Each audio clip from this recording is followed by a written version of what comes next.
Monsieur le Président, Monsieur le Premier ministre, Mesdames, Messieurs les ministres, chers collègues, au nom du groupe Les Républicains, mes pensées reconnaissantes vont évidemment aux soldats français qui ont accepté leur mission et qui ont répondu à la décision du chef des armées d'engager la France sur le théâtre d'opérations syrien.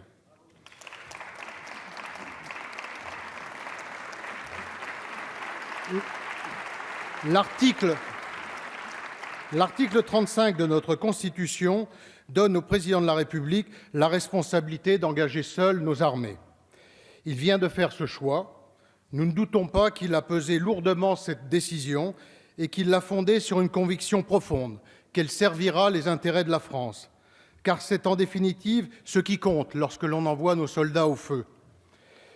Il nous revient désormais, à nous, parlementaires, d'en débattre. Le Président de la République a fait une lecture stricte de l'article 35, c'est son droit. Je souligne que rien ne lui interdisait d'organiser un débat avant les frappes. François Mitterrand l'avait fait en 1990 et de permettre au Parlement de voter. Un vote, c'est vrai, un vote de la représentation nationale donne de la force à une décision du Président de la République qui ne s'appuie pas sur la force du droit international.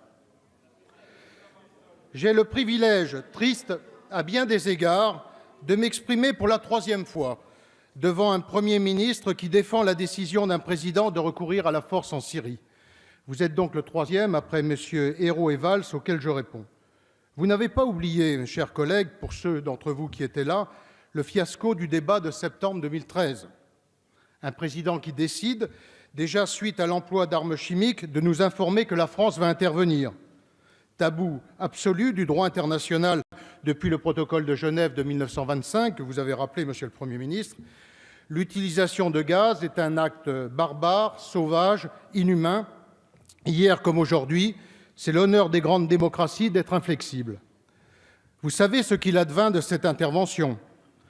Lâché par le président Obama et par le Parlement britannique, François Hollande a renoncé. Il n'avait d'ailleurs pas vraiment d'autre choix, car sans mandat des Nations unies, cette intervention était vouée à un échec politique. Nous connaissons la suite de l'histoire. Et en 2 ans, la situation est devenue incontrôlable. L'État islamique a imposé un califat de la terreur.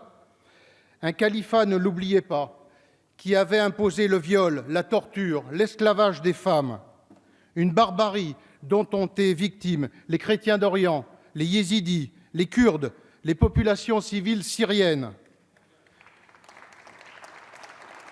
Une barbarie, mes chers collègues, qui a frappé douloureusement notre territoire national et qui a emporté tant de nos compatriotes. En septembre 2015, le président Hollande a pris acte de l'échec de la stratégie occidentale. Il a pris acte qu'en Syrie, rien ne se ferait sans la Russie, sans les puissances régionales, l'Iran et la Turquie. La Russie a peut-être beaucoup de défauts, mais convenons qu'elle a permis d'accélérer la chute de Daesh. Que serait devenue la poudrière syrienne sans l'intervention des Russes?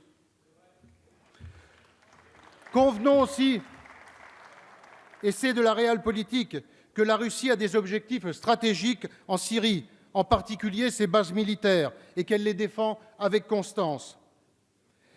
Est-ce raisonnable dans ces conditions de s'interdire, par dogme, de travailler à une solution politique globale pour la Syrie avec la Russie? Tout le monde sait que rien ne s'est fait depuis 2015 et que rien ne se fera en Syrie sans la Russie.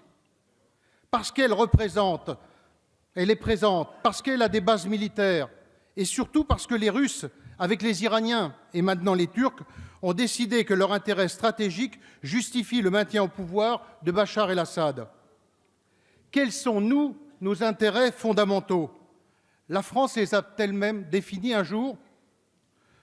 On devrait pourtant être instruit par le cas irakien.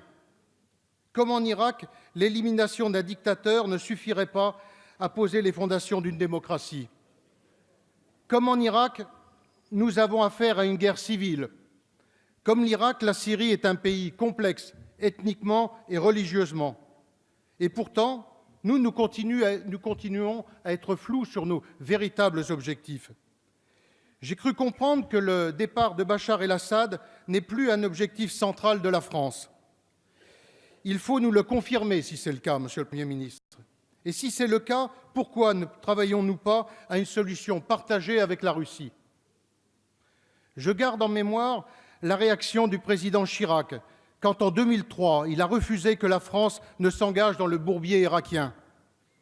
Je le cite, « S'affranchir, c'était les mots de Jacques Chirac, s'affranchir de la légitimité des Nations Unies, privilégier la force sur le droit, ce serait prendre une lourde responsabilité. » Nous pensons plus que jamais qu'il avait raison, car c'est une ligne constante de la diplomatie française. Il avait raison car un membre permanent du Conseil de sécurité doit respecter le droit international. Que dirons-nous quand d'autres interviendront sans mandat de l'ONU? Nous considérons que le respect du droit international dans la durée renforce la voix de la France. En nous alignant sur les positions américaines, nous renonçons à une forme de singularité de la France.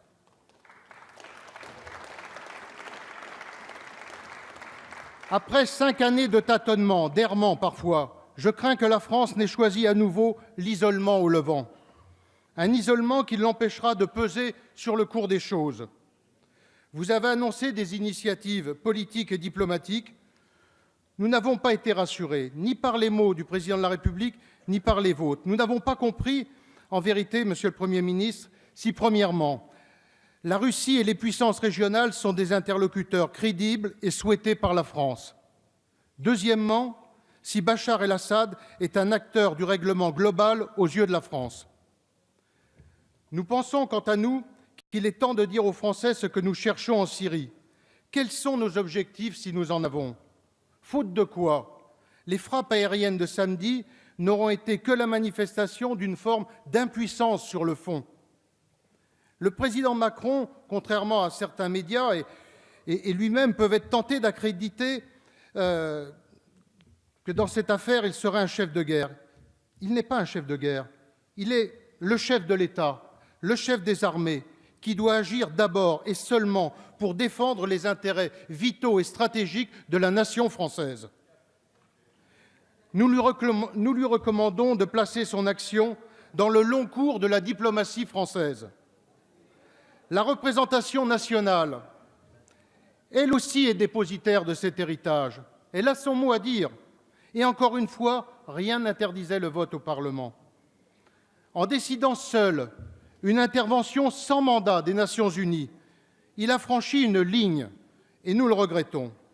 Nous le regrettons car c'est ce que les chefs de l'État qui se sont succédé ont bâti de plus précieux pour garantir l'indépendance de la France. À chaque fois que la France a pesé, elle a fait entendre sa voix, comme en Irak en 2003. Elle a été fidèle à sa mission, elle a été plus forte, elle a été respectée, Monsieur le Premier ministre. Ce que nous attendons du Président de la République, c'est une vision diplomatique et militaire claire, une expression d'indépendance pour notre pays. Je vous ai interrogé hier à Matignon, Monsieur le Premier ministre, sur les renseignements qui ont justifié les frappes. Je vous ai demandé si ces renseignements proviennent de nos propres services. Vous m'avez répondu par l'affirmative. J'en ai pris acte. C'est pour nous une question essentielle. C'est au prix de la transparence, de la confiance entre votre gouvernement et son opposition que nous pourrons soutenir des initiatives de la France après des frappes qui sont, certes, une réussite opérationnelle, mais dont rien ne dit à cette heure qu'elles sont une réussite politique, ni qu'elles permettront de progresser dans la voie d'une solution en Syrie. Je dois la vérité de dire, après vous avoir écouté hier et aujourd'hui, que l'utilité des frappes françaises en Syrie reste à démontrer. En intervenant sans mandat, nous craignons que la France se soit encore un peu plus isolée dans cette région du monde où pourtant ces liens auraient dû lui permettre de jouer un rôle à la mesure de son histoire. C'est pour nous, Monsieur le Premier ministre, une occasion manquée.